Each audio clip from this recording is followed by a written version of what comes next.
Hello students, the purpose of this video is to get you acquainted with working with the product to sum formulas as well as the sum to product formula. On your screen you can see both sets, the product to sum as well as the sum to product formulas. We're going to begin focusing on the first table at the top where we go from product to sum first, and then later on we'll begin practicing the sum to product. However, you are going to want to jot these properties in, or these formulas I should say, in your notes. You do want to become familiar with them and have them so that you're able to easily access them as you work through problems throughout the entirety of this class. Now, similar to some of our other techniques that we've done in this class, when you are presented with a problem, your very first goal is to try to figure out what property does it resemble. So, for example, perhaps I ask you to write the product as a sum or difference. And let's say I give you sine of 7x, and that is being multiplied by cosine of 3x. I see that this is product. I'm trying to write it as a sum or a difference, so that's what lets me know I need to use that first table box because I'm starting with product and I'm going to a sum. I'm going to look at the values that are being used, and it's sine to, I apologize, I got a phone call coming in. Let's see, I'm going to turn up, well, no, my cellular's already off. I'm not sure why it came through, but let's keep moving. So I see sine to cosine, and looking at my table, I see a sine to cosine is equal to 1/2 sine of u plus v plus sine of u minus v. So using my respective values, I'm going to go ahead and plug that in. That's 1/2 times sine of 7x plus 3x, and then plus sine of 7x minus 3x. And from here, I'm going to do some algebra to go ahead and simplify. So I'm going to bring down my 1/2, and this produces sine of 10x plus sine of 4x. And my last step is I can distribute in that 1/2. So I have 1/2 sine of 10x plus 1/2 sine of 4x. And I have now written the original product as a sum. Okay, let's look at another one. Let's say that I have sine of negative x, and it's being multiplied by sine of 4x. Again, I have a product that I'm trying to get to a sum, and I see I have a sine and a sine. So looking at my table, I'm going to choose the property that has sine and sine. So plugging the respective values in, I end up with 1/2 times cosine of negative x minus 4x minus cosine of negative x plus 4x. Going ahead and simplifying that, I end up with cosine of negative 5x minus cosine of 3x. And again, I can go ahead and distribute the 1/2 in, so that I have 1/2 cosine of negative 5x minus 1/2 cosine of 3x. Okay. All right, looking at another one, I'm going to throw a number in the front, and I'm going to say we have 2, and then we have cosine of 27t, cosine of 15t.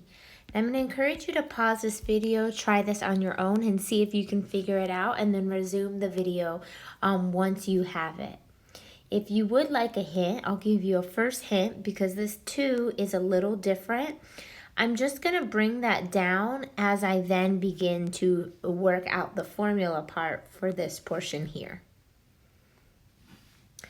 So I have a product and I'm trying to make it into a sum, and I have a cosine and a cosine. So with my respective formula, that's 1/2 times cosine of 27t minus 15t plus cosine 27t plus 15t.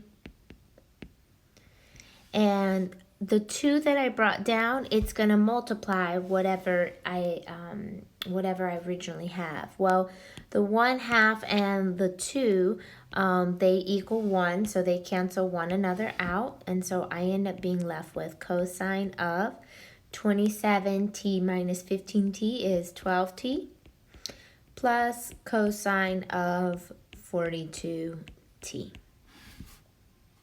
Okay, awesome. All right, now I'm going to use the product to sum formula to find the exact value of cosine of 75 degrees and sine of 15 degrees. So I'm using the product and sum formula to find an exact value.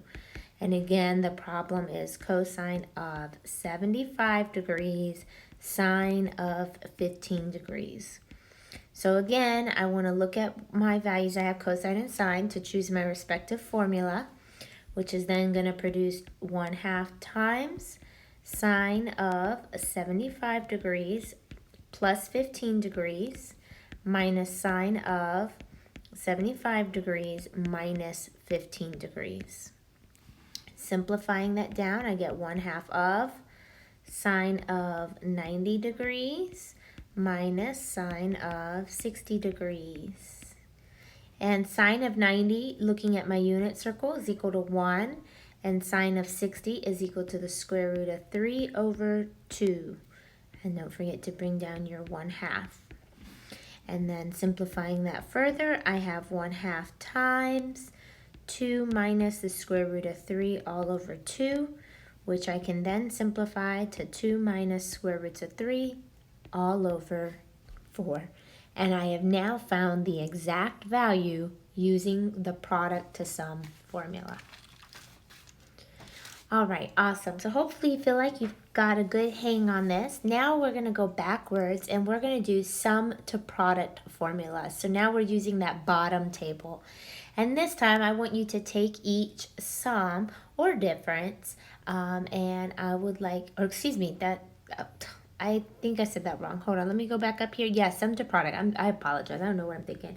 I'd like you to use each original sum, which will appear as a sum or as a difference, and convert that using its product formula.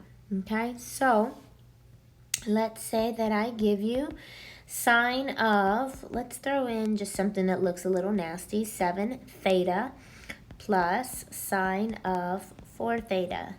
Again, looking at what's going on, I see that there's a plus sign and I see I have sine and sine. So going to my table, I choose my respective formula, which is going to produce 2 sine of 7 theta plus 4 theta divided by 2 times cosine of 7 theta minus 4 theta divided by 2.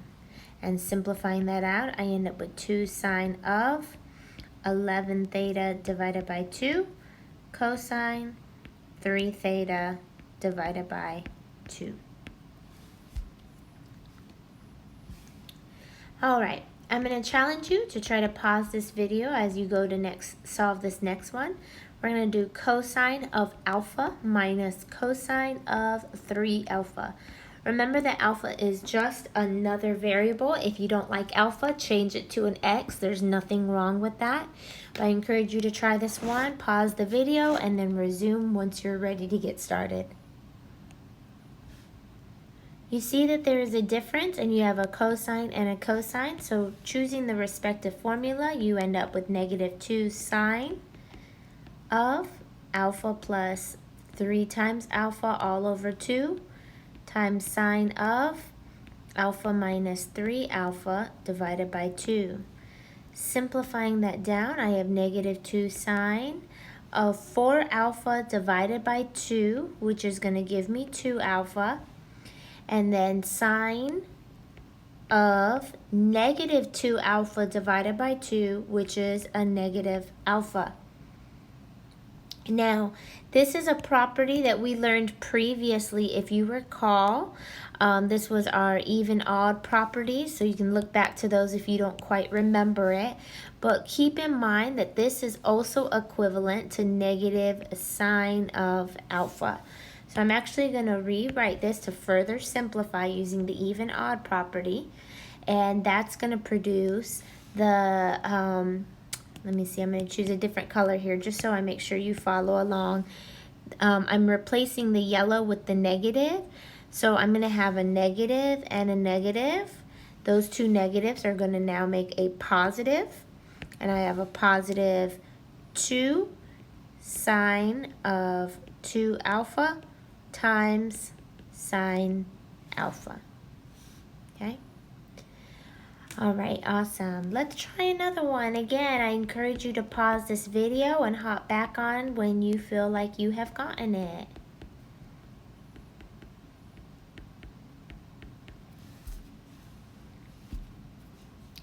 So I notice that this is a sum and there is a sign and a sign.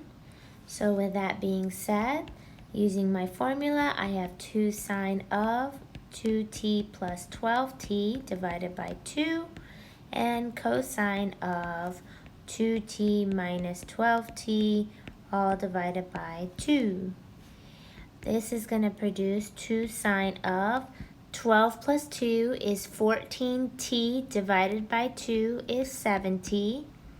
And this is cosine of 2t minus 12t is negative 10t divided by 2 is negative 5t. But again, using our even and odd, we want to recall that cosine of negative 5t, this is going to also equal a cosine of 5t using even odd property.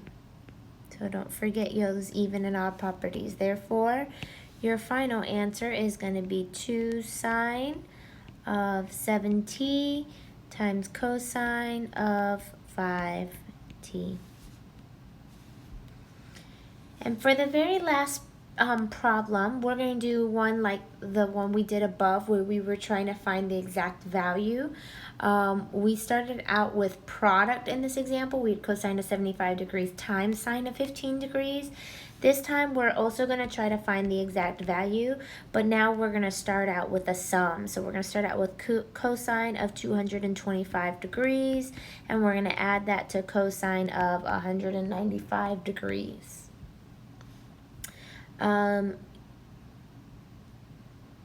Utilizing my properties, I can go ahead and plug these into the respective values. Once I go ahead and simplify, I'm going to encourage you to do that on your own. Once you go ahead and simplify that down, you should end up with 2 cosine of 225 degrees times cosine of 30 degrees. So I'm skipping some steps here, not showing all of my work. I encourage you to try to do the work on your own, and you should, once you simplify your fractional values, end up with what you see on your screen. But now I'll jump in with you using my unit circle. I'm going to bring down the 2. Cosine of 225 degrees is equal to the negative square root of 2 over 2. And cosine of 30 is equal to the square root of 3 over 2. If we go ahead and simplify this out, I see a 2 on top and bottom here, so I know those can cancel out. Negative 2 times the square root of 3 is equal to the negative square root of 6, and then all over the 2 that is on that third value on the end. Okay?